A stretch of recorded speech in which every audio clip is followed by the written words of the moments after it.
Hello and welcome everybody, I'm Barbarian and this is Crusader Kings III's FAQ analysis video here, where we sit down and we go through the official CK3 FAQ to find out what are the most interesting questions, what are the most interesting answers, and what does that mean for us as consumers, as players of the game. Now, these videos have come to have two sections. The first section being where we read through comments, we try to, not necessarily argue with any of the comments. I will simply select comments from under the video that I think deserve being highlighted. And sometimes, others will fall through the cracks. So forgive me for that. If you have something that, you would like to see discussed, definitely keep commenting that. And eventually, I'm sure I will finally spot it and put it into the video. But I want you to know that when we go through these comments, I'm not doing this to facilitate my own opinion. So sometimes I will be agreeing with those comments, sometimes I will be disagreeing, and sometimes I will just say, hey, that was interesting and I wanted to highlight it.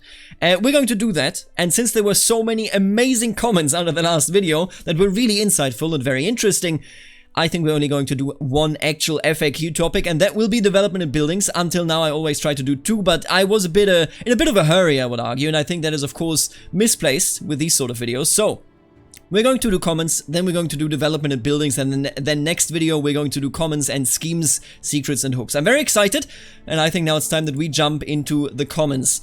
Let's start with this one right here. I would like to add something in the early starting dates topic. In my opinion, the earliest that the CK3 could possibly go was around 610. At 610, the Exarch Heraclius took over the throne from Phocas the Usurper. And I would be glad if we see the first crusade of all time in action when the Emperor Heraclius started a campaign to the Sassanid Empire to take back the True Cross after the Khosrows II conquer Palestine and take the religious relic of the Holy Cross from the Temple of the Holy Sepulchre in Jerusalem.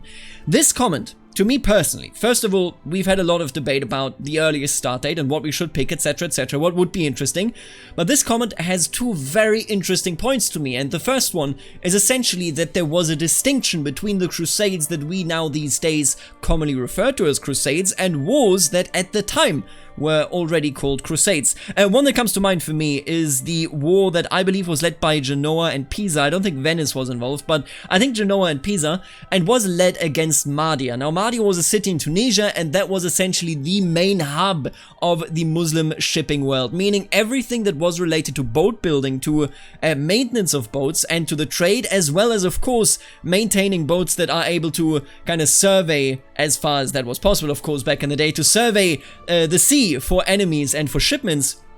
All of that was organized in Mahdia. It was a gigantic hub, it was a gigantic port, and that port got raided by Genoa and Pisa, if I'm not mistaken. It might not be Genoa and Pisa, but it was something like that.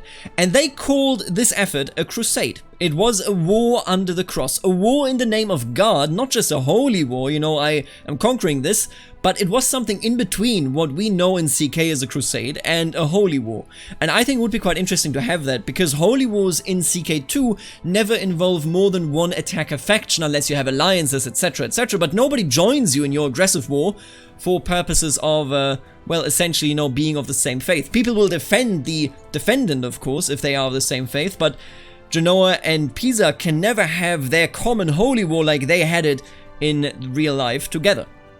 So I think there would be some interesting middle ground there, and of course that would be quite interesting in general, as detailed here. Exarch Heraclius went on the crusade to reclaim the True Cross, and that brings me to a different point. Not just that I would like a different, like a middling CB that can involve more people but isn't quite a crusade, but isn't just a holy war. What I would also really like to see is a relic system, and it's good in my opinion, and I know that this is a controversial opinion, but it's good in my opinion that this is not in the game in CK3. I would like a relic system that works much differently from CK2. In CK2 you get a relic and you forget about it. Oh, I'm so happy about this percentage bonus, it's nice, it's fun, it keeps me healthy, it's good for me, but it's not something that you really think about.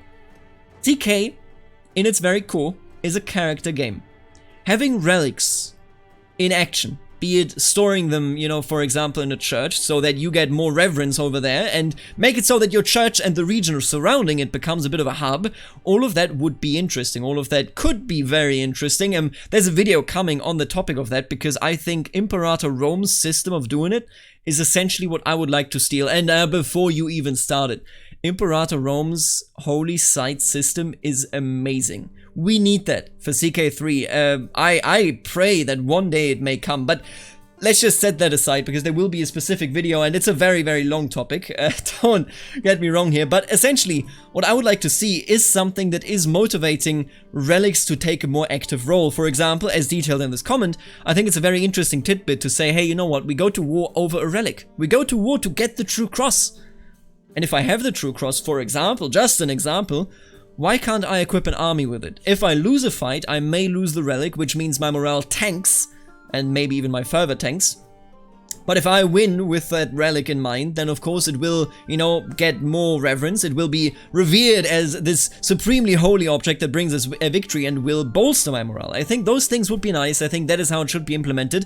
A more active, a more character-focused kind of sense of relics, and of course also of the holy wars. Very, very interesting. I really like that section of the comment in particular, because of course the start date is a debate that has been going on for ages, but these two aspects, I think, are very, very interesting. Now let's move on. I agree that EU4 style map painting would be unwise in CK3 peace negotiations, but I want to be able to negotiate more character-based stuff. I'm taking an heir captive to prevent further aggression. Let us bind our dynasties together, and it's good to be king. Yes, 100%. I mean, I'm in. You know, you don't need to convince me. If you have any suggestion that makes it so that CBs manufacture roleplay, I'm in. I'm good. You know, like, absolutely, I'm with you. That's all I can say for this comment, I think. Being able to expand the number of baronies in a county is something I love about CK2, because it means I can start as the ruler of a pitiful county and make it a huge step by step as my power grows. That is something I will miss a lot. I can see that. I personally think that it was a very underused mechanic. That doesn't mean that when you use that mechanic, or if you are one of the people that uses the mechanic a lot, that isn't valuable. Of course, that's valuable gameplay and valuable game time. But from a design point of view, I think that most people looked at that and said, yeah, that's cool, but do I need it? And the answer is most certainly no. You could invest the money, for example, on average, if I'm not mistaken, it takes about 2,000 bucks to build up a new barony in a county that, you know, had no empty barony slot. Then you invest another, like, maybe 500 to get an actual building in that empty barony. And then that barony has no buildings, meaning it takes ages until that barony actually produces anything. So yes, roleplay-wise, I can see the benefit, but as a mechanic, the benefit is very, very small. And it's an issue, in my opinion, it's an issue if a mechanic is detached from roleplay. If I roleplay and it has barely any impact, if I roleplay and it is a very suboptimal way of playing the game, then in my opinion, the game should more cater to my needs of roleplaying than me having to cater to min-maxing. So I agree, I know where you're coming from here, and it is something that definitely feels very immersive, but I think there are different solutions to that. I think the development growth that we have in CK3 could be a solution. I don't know the balancing, obviously, like any of all of you here, I haven't played the game. And the way I see it, I can't evaluate whether development actually fulfills this, whether development does this. But the way I see it, I think it could be a tool that essentially simulates someone coming from, you know, nothing and living in the steppes to something where they all of a sudden are very, very rich and are a cultural hub. I think all of those things could exist, and it could be done via that development. I see where you're coming from. All I'm saying is really, I think mechanic being attached from RP, because the mechanic is so bad that nobody does it except for RP, I think that is not necessarily how we should focus on developing a game, or viewing game design, I guess. They should be interconnected. My roleplay choice should be the right choice, even mechanics-wise, you know, and I think the best case to kind of show that off, how that works, is the stress mechanic. If I follow my character's will, I will do fine in my stress levels. If I don't, if I do the min-maxing, then I'm actually not min-maxing, because stress is now a mechanic that encourages role-playing. And that, in my opinion, should also be the case when it comes to the economic growth of provinces. Look at that, I'm very good at using Photoshop, by the way. Is CK3 going to have a way for you to be a, I'm not sure the term exactly, not a rebel leading a revolt, but one of those event characters, an invasion? Like in your Aladdin #4, where the Shia Sunni schism had a young boy as their liege heir, whatever it's called. I think that would be fun to start a game, not actually holding any land yet. We know for a fact that this is possible because the amazing mod After the End Fanfolk does it. After the End Fanfolk actually sits down and says, hey, you know what, you can start as any of the invaders, of the colonizers, of the redcoats, all that sort of stuff. So it's possible. As far as we know, and I would assume that means no, it is not possible in CK3. But I think it is something that can be implemented. I think there should be more mechanics around it, and honestly, yeah, I like the idea. I really love the idea of you being the game-changing, the world-changing impact. I would love to start as Seljuk, although of course with the start dates being limited to 867 and 1066, that would mean Seljuk would show up a bit early. But yeah, no, I agree. We know game mechanics-wise it is possible, but no, it will very likely not be implemented. Really want to know what happens when players lead armies. Regency, to discourage always being an excellent martial leader, of course, and doing your own wars. Is there a delay between switching army leaders? These are the answers I'm dying to know.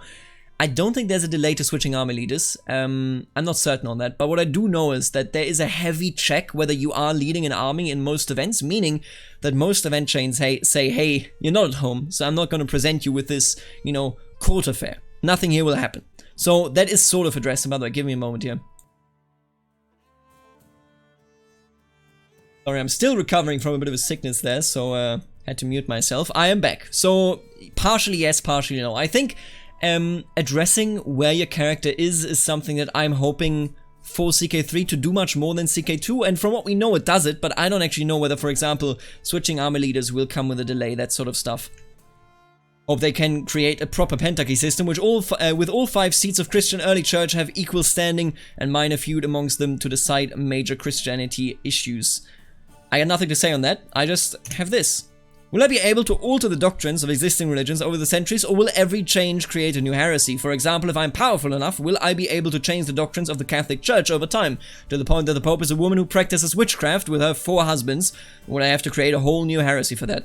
The code base does support having faiths change their doctrines over time. Unfortunately, we will not have any content that takes advantage of this on release. My dream of sponsoring new ecumenical councils sadly did not make the final cut, but we hope to add that stuff in later patches. Mods, of course, can also do whatever they like with this.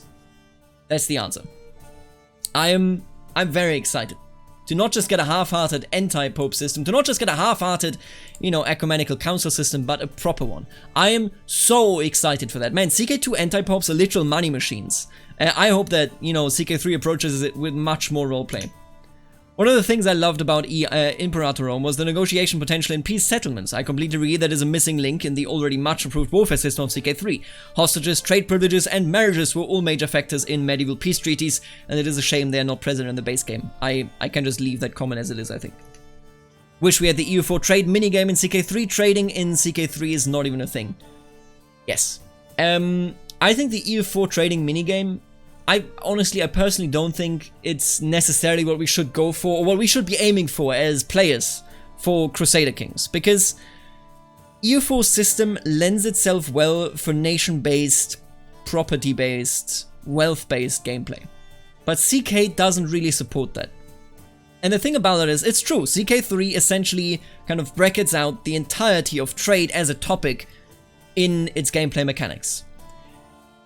And I want to take a moment to take a look at how CK2 did it, because I can understand why they took it out. So let's just take a quick look at this. First of all, so here's my justification for EU4 not being the right approach. EU4's system is based on you grabbing more and more and more land in a fairly centralized manner, where if I, for example, am the Holy Roman, or if I'm France, the King of France, and I grab Brittany, then I will immediately get all of the benefits. There are no vassal interplays, there's none of that stuff going on there. Because I just conquered this. This is now my province. I get the trade modifiers, you know, I get the trade zone control, or whatever it's called in EU4. That is something that doesn't really apply to Crusader Kings, because we are character-based. If I conquer something, it goes to a vassal who then controls that region and decides on his own how much he's willing to pay me. CK2 solved trade in a way that I personally don't really like. So you have this, you know, you have all of these trade routes. First of all, you have the Sub-Saharan trade route, and then you of course have the Silk route, and essentially it's all very passive. If you are in control of this province, for example, any province with this trade post right here, you build a trade post right there. Let me see if I can find one that has one built already. You build a trade post like this one right here, and then you make money. That is all you do. The trade post gives you a positive benefit for all the cities here, and that is all fine and dandy, but you just let it sit. You never interact with it again. You can sit there for 300 years and you never have to interact with that building ever again. It's essentially just you dumping money to make more money, which is fine, but it's not cool, it's not fun. Now the Silk Road itself, as you can see in the tooltip, gives you bonuses just along the Silk Road. Even just living along the Silk Road makes it so that you earn more money in its immediate proximity. And that is cool and all, but you as a player never interact with it. Yes, this war here, for example, makes it so, you can see it right there. The hostilities in this province reduce the effect of the trade route by 25% downstream. Can you do anything about this as a player? No, the answer is you cannot. And if you can't do anything about this, then why care about it? There is a very interesting principle, and let me just see here if I can open that. This is something that is attributed to Blizzard. I don't know whether that is actually a Blizzard thing here, but it's essentially game boss design, and I think it applies to normal game mechanics as well. If you design a game mechanic, you have to ask the following questions. Is it clear what's happening? Does the player care? Does the player have a response? Is this response satisfying? And does this make sense in the situation and fit the theme? If I am the player that lives downstream here and I see this war, what can I do about it? I can do nothing about it, and because of that I don't care. And even if I, could do something about it, why would I care? It's just a percentage modifier. I don't really care about this. So this implementation of trade, please scrap it all. That's my take on it. It's a very super passive thing that adds nothing but a money dump and then making infinite money. Now the interesting thing about this, and we never talk about this, but the interesting thing about this are merchant republics, because merchant republics were implemented, I want to say in 2014, maybe 2015. And they work in a way that is actually quite interesting because it is a very complex system. It is a system that makes it so, or that tries to make it so, that people actually fight over the possessions that they're looking at. So for example, Venice wants to be in control of certain trade zones because then they will make more money. And the people living in this area here in the Adriatic Sea, they will also benefit from this stuff. And now let me explain this because nobody ever explains it. By that I mean the game itself doesn't explain it either. As you can see here, there are different families in control of these trade posts. Now, we already knew this, but this map mode used to be its own map mode. I swear to God, I don't know why they took it out, but it used to be its own map mode.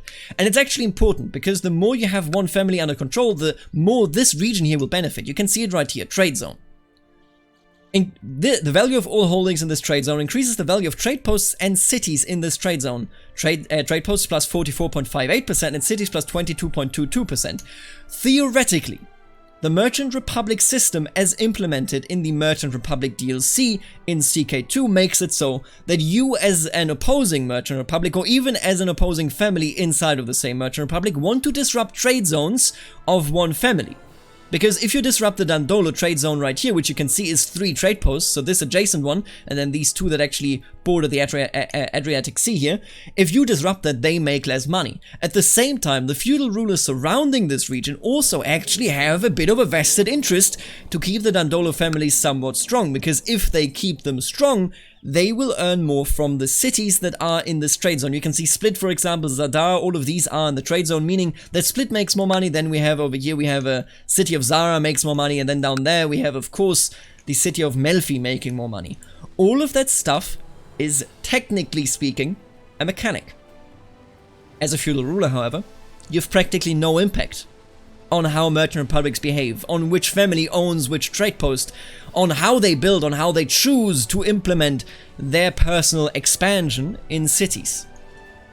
This leads to a situation where a highly complex and specialized mechanic is practically ignored. Everybody just builds trade posts. Everybody just ignores the trade posts because they make them money. Having a vassal merchant republic makes you money, regardless of how that vassal merchant republic is actually doing. You just make boatloads of money. And because of that, this entire amazing, complex mechanic is completely ignored. And can be completely ignored. Now that is something that I think trade in CK3 should not have, which is why I'm very happy that they didn't just say, let's just do this, let's just do a mechanic that goes completely, parallel to the game instead of being a part of the game. Let's just implement it properly whenever we can. I think that is good. So essentially, my entire case here is CK3 not having trade is a good thing when you look at it from the angle of, hey, do they have the guts to scrap bad systems? Because they do. Now, when it comes to a re-implementation of CK3, I do agree that I would like something that is more based on why trade is profitable in the first place. Trade just makes money because there's holdings, and holdings make money. That is how it works in CK2, but in reality, of course, these trade posts would be used to facilitate trade via the Adriatic, for example, to supplement the kingdoms here, the Crusader kingdoms, whenever they get established. They would be used to make it so that You can spread influence in certain regions. For example, the trade of course, the fur trade, for example, that came from Russia and then ended up here in Germany and then was spread out throughout all of Europe from there on out. I think those things need to be addressed. And as you can see, that means we would be looking a lot at maybe production goods, something like that. It's difficult.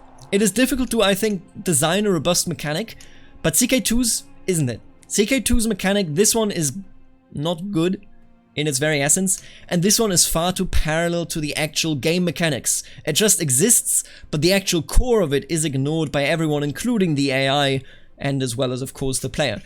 So essentially, I'm not disagreeing what is being said here. I just don't think the EU4 trade minigame would fit it. I think a different minigame would fit it. A minigame essentially about why is wealth created? What does it mean? Why does trade exist? Why do trade routes stop existing? Why do they cease being around? That sort of stuff. I think that is something that we need to focus on, and I think that is something that a trade, advancement in CK3 should be turning about. It shouldn't be about how do I make money. It should be about what is profit? How do we make profit? Why do we make profit? How can we make more? And yeah, long story short, my god, 20 minutes in, are you kidding me? Long story short, that's essentially my take on this. CK3 will not have trade, but it's the brave thing to do. I just hope that they take the right approach to trade in CK3 later on. I have a suspicious suspicion that the torn up right part of the map is going to be an expansion DLC. People actually, in the comments, very often told me, hey, why don't you mention that? And I don't mention that because if there will be an East Asia DLC, it's 4 years away. I understand that the torn out map appears to say a lot, but I don't actually think it says that much, because it just fits better. They knew China is to the east of that map, so they didn't say, hey, and this is the end. They said, there's something over there, but not on this map. Now, I understand that there's a lot of speculation in that, rightfully so, but if you think about it, I think we're looking at 3, 4, maybe 5 years of post-release support until that would ever happen. So I don't think it's that big a topic at all. I think it's a bit overblown, honestly. It's a real shame that trade finance and natural resources haven't taken on a bigger role in this new installment. The importance of geographically specific commodities, furs, wool, amber, silver, slaves, to the power and influence of medieval polities seems to have been relatively ignored. And it would be nice to see some unswamping of this subject, as you put it. Yeah. I don't think I need to add anything to this comment. What would be an interesting mechanic in wars when the king is leading an army? You would see his entire model on the map and armor, and everything with a crown added, something like you see in Total War games. This comment blew my mind. Think about our 3D models and how we can equip them with so many nice things, how they're, are armors that we now, or there is an armor now that we can actually wear in full 3D. I would love to see my character leading an army. Oh my god, I'm in. Definitely, I am in. Hey, you mentioned that combat battles are very different from EU4. Can you expand on that? Sort of summarize what we know so far. I wonder how combat width and unit counters will work exactly. I'm gonna link a video in the description in which I, with a timestamp, I'm gonna link that, in which I essentially explain what we know so far in a very rapid fire sort of way. It's different from EU4 in many ways, because EU4 banks on the idea that battles are fought in lines. Now that's something in the Crusader Kings period that just was not true in any way whatsoever. Every battle was different because every battle depended on the circumstances, be it the unit makeup, be it the actual, circumstances of the geography of the region, that sort of stuff. And that is addressed in CK3's combat system by a lot of things. I'm just going to link the video. It's a very long topic, and my god, we're already 23 minutes in. I don't know if it's been addressed, but can you change holy cities when creating your own faith? I'm envisioning a Deus Sol Invictus Hellenic custom faith that needs Rome, Constantinople, Athens, and maybe some Eastern sun cult city. If you create a heresy, you will take over your parents' holy sites in CK3. There will be an extra video on why I think Imperator Rome's holy site system is the best of the best and should be implemented in CK3, but more on that later. I'm not following the game real close, so let me ask anyone reading this, do you expect Paradox to have shaped up? Are you confident that this time around comes launch, they will launch a fully fleshed base game with all the base content that is to be reasonably expected and not do their infamous DLC strategy? Obviously there will be DLC and expansions, nothing wrong with it, but that at launch there's a functioning game with all the crucial options and game mechanics. I just wanted to highlight that because it's a common concern, and hey, anybody here watching this video, How do you feel about this? Regarding Navy, I would say it's crucial to implement naval battles with Navy supply range and tying them to trade and raids. For CB, I hope they give us more ways to unlock invasion CB, holy wars, etc. I'm okay if they were to restrict peace deal goals, but man, the game gives not a way for a strong ERA to conquer large chunks of Italy. I mean, what is this? I mean, they do. They give you like really easy duchy reconquest CBs actually for the East Roman Empire. It's very, very easy, honestly, to do it as the ERA. But that aside, I really like the idea of naval supply range because it was so damn vital in the Middle Ages. It was literally why Sicily was the center of attention of both the Aghlabites, the Fatimids, and of course the Norman conquerors. Very, very important topic, and I think something that should be looked into, in particular with a trade expansion. I think that the inability to change terrain types is a shame. Deforestation was a real issue in these times, where shipbuilding stripped entire provinces of their woodlands. The unswampening, love that term, was also a big part of many lands in Europe, mostly England and the Low Countries. Something about the Dutch people creating their own land. I think there should be some events that can be triggered as a response to a certain amount of development in the province, opting a big investment to change the terrain type from marsh to farmland. Good point. I wonder, what is the lowest title we'll be able to play as? Count. And that's it, really. Is there going to be some kind of population for baronies, counties, duchies, etc.? For example, France had a higher population than the HRE, and so it can bring more troops and is richer. I mean, that's essentially what development stands for, right? That is a part of that, and then of course farmlands encourages development to grow quicker, which makes it so that a lot of the regions in France will grow quicker because they are farmland territory.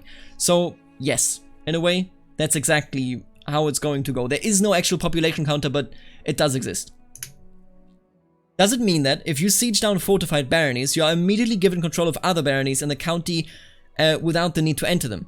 Occupying all fortified holdings in the county will make you automatically occupy everything else as well. Personally, I'm not a huge fan of this. I would prefer to have to siege down all of the holdings. I guess maybe leave the bishoprics, but at least make it so we have to siege the cities, as well as they would likely be more prone to fighting back and defending the city. What's your opinion on this? You can fortify, and this is verified, this is a fact. You can fortify any holding. You just have to build the walls. So it's a building, right? And effectively, at the start of the game, imagine 867, you look at England, and you have a lot of bishoprics, you have a lot of cities that don't have proper walls. You have the castles, of course, they have walls that need to be sieged down. But since everything else doesn't have a wall in that county, if you siege down the castle in a war, you have sieged down the entire county because nobody else can resist you. Everybody else, you know, is out in the open and they're like, oh, please don't hurt me. If I were to take that same county and also build walls around the bishoprics and around the cities, then you have to siege it all down. So this is something that essentially changes from the early to the late game. And that's it. My god, we are through the comments. Holy crap, was this long? Oh my god, okay. Let's continue with actually talking about the FAQ. My god, I need to cut down on all this, on all the comments. 28 minutes in, are you drunk? Oh my god, okay. Development and buildings. Is the capital of each duchy fixed as a specific barony? And if not, if you move the capital, then will duchy buildings be destroyed? The duchy buildings will always be constructed in a specific barony. For example, the buildings for the Duchy of Essex will have to be constructed in London. So, this means that the duchy capital is not the same. Like, the de jure duchy capital, of course, is the same, but if I have my county capital over here in, let's say, in Essex, and I become the Duke of Middlesex, oh, actually, they were talking about Essex, right? If I am in Sussex, and then I become the Duke of Essex, my capital, of course, remains in Sussex, but the center of the Duchy of Essex remains in London. So they focus down on that. I think that's an okay decision. Flexibility is always nice, but I don't really see the purpose of making it so that I could move it around in the duchy screen, because the duchy buildings that you create are very limited in their number, meaning they're not actually going to, you know, like, you're not going to have like 10 duchy buildings. You have very, very few buildings, but they have a lot of impact. That is the huge difference from CK2. Any building you build in CK3 has a gigantic impact in comparison to, well, I mean, just look at, look at all this stuff. Look at all the stuff that you can build here, and they all give you like tiny percentage modifiers. I like that they narrowed it down to things that really matter. So at the end of the day, I see the need, or rather the desire for flexibility, but I think since you build like, what, 1 or 2 duchy buildings per duchy, it's not really that big a deal. Great Works now essentially exist as these special buildings. They won't be as involved as in the CK2 Great Works system and will only represent historical special buildings. I think that is okay. I like the Great Works system in CK2, but it's also not that, like, you don't really interact with it. You build it and then you forget about it. It's like trade posts to me. I think the idea of the Great Works is really nice, but it should be more something that... Give me something here that... yeah, that's fine. It should be something more that is more interesting to build, instead of just like, do I want this modifier? You know, do I want this particular thing? Again, there shouldn't be a disconnect between the mechanics that you get and roleplay. And I think if the special buildings like the Notre Dame that we've seen, like the Alhambra, if they make it so that your dynasty, for example, rises up in the ranks, is more regarded as a strong dynasty because you built this up, if you gain splendor via this, that would be nice. I think that alone would make it so that they're superior to Great Works in my books. Since baronies are on the map now, I'm guessing a county can't get new holding slots any longer, correct? Counties cannot get slots that don't exist at the start, but many counties do start with empty slots that you can fill, especially in 867. We already talked about this at length in this video when it comes to the topic of whether that is good or bad, and give me a moment here again. Alright, I have returned. My god, this sickness, I hope it lets me go quite soon in full, but we already talked about this in detail. I can see where the angle comes from, but I just hope that essentially building up the development of your county already symbolizes the roleplay mechanic of building up a new barony in CK2, you know, building an entirely new slot. I hope that that already addresses it, but in a more accurate and more active way, I would argue. It's just, you know, we essentially went over this, I guess. Can development of a county rapidly decrease, perhaps by raiding or devastation? There are ways for development to go down. That was a fairly early question in a fairly early Q&A. And we now know if you, for example, have a war, if you conquer something, if you have a raid, that sort of stuff, then the development will go down. And that is actually so huge. Think about it. Cultural innovations depend on your culture having a lot of development, because then it spreads, there will be new ideas shared, etc, etc. That's just how it works historically as well. Meaning, if I go to Ireland and I raid the hell out of it, and I've done that in CK2, it's a punishment from the heavens, I'm sure, for the Irish. But if you do that, you could literally set back the entire cultural innovation process of Ireland by a couple of generations. It's insane to think about, but there is now a huge impact thanks to the fact that development feeds into cultural innovations. This is so lovely. I'm really a huge fan of this, and I cannot stress enough how amazing the cultural innovation mechanic in its conceptual form. I haven't played the game, of course, so I don't know how it actually applies, but in its conceptual form, I cannot stress enough how amazing it is to me that we're essentially looking at a situation that is tied into everything, into the strong leadership of a culture, into the development, into a culture bordering cultures that already have established these new cultural innovations that you're researching. All of that stuff is highly dynamic and makes it so that every game of Crusader Kings III could be a different one.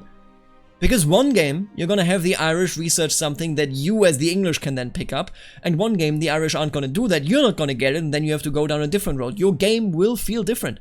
And I absolutely endorse that. That is so great. I mean, it's just really nice to see an impact of my raiders going to Ireland directly feeding into how Ireland will do in terms of cultural innovations and general prosperity. Very, very cool. Will there be a unique cultural buildings? No, the main factor for which building you are able to build in a barony will depend on the terrain. For example, the difference between farmland and desert is quite significant. Farmland will have a higher economy output, while desert allow for more hardy warriors. There was a particular dev diary about this. If you haven't seen it, either the dev diary or the video on the channel on this dev diary, then check it out. It was a very worthwhile one.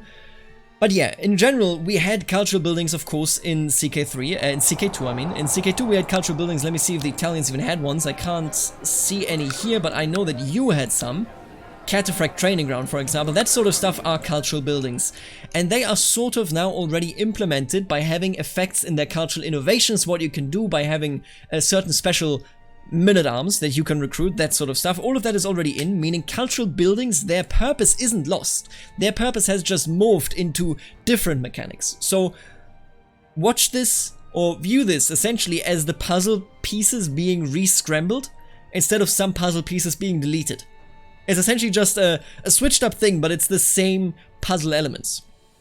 And I think that is really cool. I don't think cultural buildings made that much sense. Like, they make sense game mechanics wise because they do what they need to do, but I mean, realistically speaking, they don't really make sense. It's I think more related, of course. Every city is a product of its geography, of, you know, the surrounding cities, of trades, that sort of stuff. And then the units that you can build are depending, of course, on your culture. So the cultural buildings are gone, but we now have a more sophisticated regionally based building system and a cultural innovation and men-at-arms system. So those go hand in hand, they're the same thing. With regards to stewards and development, is there more to keep track of economics-wise to keep a kingdom strong, like food and population, or is all of that abstracted into gold again? Buildings, development, control, vassal taxes, probably some more, but it all boils down to gold. Yes. I mean, it's one of those things, right? Gold, as it exists in CK3, and hear me out here before you rebel against me, but as it exists in Crusader Kings as a series, gold is mana. And I know that this won't make many people happy, that I hold that opinion. But I think not all mana is created equal, and not all mana is bad mana. Gold is close enough of an abstraction to not be counterproductive for roleplay. Diplo mana, I always had a problem. Of course, it's like the abstracted political capital that you have to do certain things on the diplomatic level, but it's very abstracted. Gold isn't that abstracted, but you know, the way gold works in CK isn't really how it works. You don't have 3,000 gold coins in your treasury as the King of France. That's not how it works. You know, that's just not how it goes. It's an abstracted currency that represents the actual currency flow. And there is an argument to be made, in my opinion, against adding more types of influence. Now, I would be a fan of trade goods in a certain capacity, the capacity being undetermined as of right now because I don't have an idea for a robust system. But I honestly don't want population in Crusader Kings. Crusader Kings is not a population map game. Crusader Kings is a game about characters that tell their own story. And if you make me look out for the populations on top of that, if you make me, you know, promote and demote pops, that sort of stuff, I don't think that adds anything. It adds mechanics. Oh, and I don't think that song is allowed on YouTube. Give me a moment here. I think it adds mechanics, but I don't think it adds mechanics that actually feed into the core of what Crusader Kings is, and it is in its very core. It's a roleplay map game. It's a roleplay game masquerading as a grand strategy game, right? That's the common phrase there, I think, how that has been coined. I honestly, personally, would really not like to see, like, food and population. I think development does that justice. I think development is fine. I think, you know, the individual vassal contracts are fine to show how that influences the local regions, because if my vassal pays less taxes to me, that likely means that he will go on and invest more into his land, making it more prosperous, bringing development up, meaning, technically, there is now more food and there is more population in that region. Mark me down as a staunch opponent of sitting down and having to do population micromanagement. I know not everybody agrees, and that is a very valid opinion. Don't let that be taken from you, but I personally not that big a fan.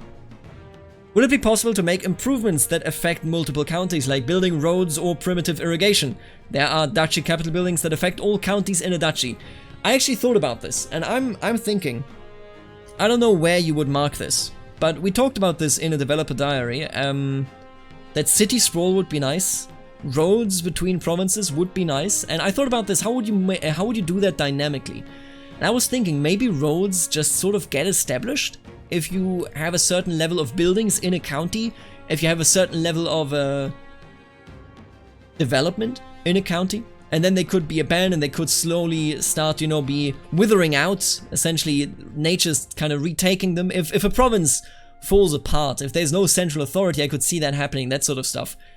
Mostly visual, of course. I personally don't really think that we necessarily need irrigation. It's like one of those things that you can just assume.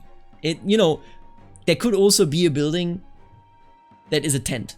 If you're a nomad, you could theoretically, in your province, have a building called tents. And it stands for you knowing what a tent is and how to use it. But I don't think we need it. I don't think that's something that we need as a building. I think it's quite unnecessary. And that's how I essentially... I like the idea of roads and that sort of stuff, but mostly on a visual level. Because at the end of the day, there are some very basic features some basic traits of civilization, I think, that we have to assume are just there, that just are a thing. And if I go to a tribal land, for example, I expect maybe they don't have roads, meaning if they build up their land, if they become feudal, then you will have a properly established road system instead of just, you know, this small, fairly trade-oriented, but fairly, you know, there's no Roman road, so to speak, or Roman road quality, you could say. So I think that would be a nice thing. I think I would like to see that implemented, but mostly on a visual level. Do let me know if you disagree, by the way. Everything that I say is just me talking out of my butt. If you have different opinions, if you have the same opinion but expand on it, if you have a similar opinion but not quite, let me know about it in the comments. I spent 30 minutes today reading comments and talking about them. So as you can see, I really like the idea of an open forum where we can just sit down together and take a look at how CK3 does things and whether they are good, whether they are bad. There's always this one footnote that I want to mention when it comes, for example, to trade. I will tell you, for example, just to essentially round this video out, as much as I think CK2 as a game had trade mechanics that were in part either bad or very complex but parallel to the actual game and making it so that most people ignore it, I think it's brave to take those out. But then there's the footnote that says, but I would have preferred if CK3 already had a better system in. So like, that's already something. If you think I'm essentially here, right, and I'm like, oh yeah, just take it all out, rip it all out. No. I don't think like that. But I do think there's a certain level of bravery where you have to have the guts to say, we're going to revamp that entire system, screw that system, we're gonna do it better later.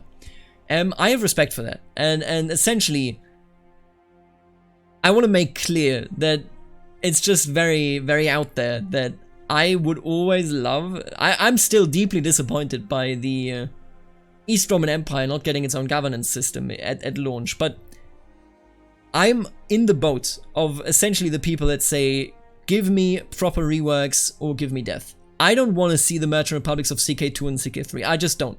I don't want to see the nomads of CK2 and CK3. I really don't. And honestly, I don't even want to see the East Roman Empire of CK2 and CK3.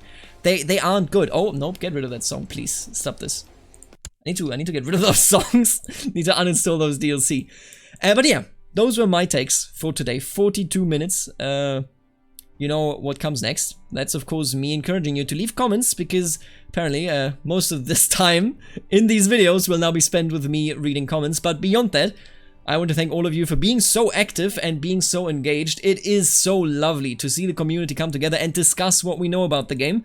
Hopefully soon more to go. With that being said, I would like to thank the members of the channel that are making videos such as this one possible, namely the Barons Achilles, Know-How, Charlie, Eterna, Falling Phoenix, Rex Romanorum, Jacob, the Mosielago, Dan, Florian, MFA, Mitchell, Aaron, Stefan, Snywolf. Man, all of these are out of order. They used to be in a different order, but with the new computer, I had to rewrite that list, so I still need to get used to the new sound and the new rhythm of it. Then, of course, also the counts, Lachlan, Kazen, Wombit, Thomas? Yeah, Thomas, and Shifty. And then last but not least, the beautiful Dukes, Eric, Kiriana, Goodfield, Nathan, Jack, Kenneth, Evil Duck, and Lex. So thank you all for supporting the channel. If you also want to support the channel and what we do here, then consider becoming a member of the channel. It would mean the world to me. Now for the moment, see you later, alligator.